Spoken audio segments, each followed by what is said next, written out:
તો અમદાવાદમાં દિલ્હી દરવાજાનો દરવાજો ધરાશાયી થઈ ગયો છે।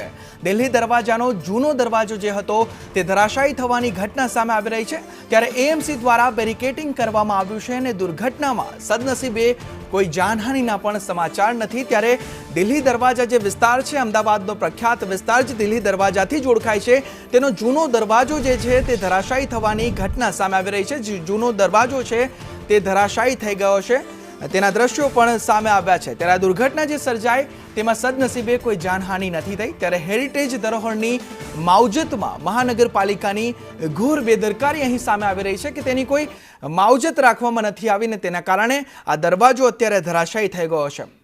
વધુ માહિતી સાથે સંવાદદાતા કશ્યપ જોડાઈ ગયા છે। કશ્યપ, વધુ માહિતી।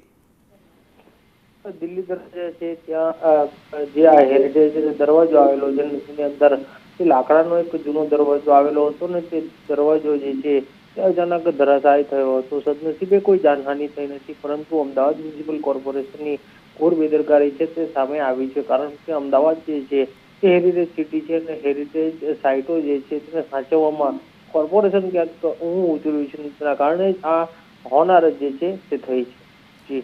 જી, સમગ્ર માહિતી બદલ આભાર કશ્યપ।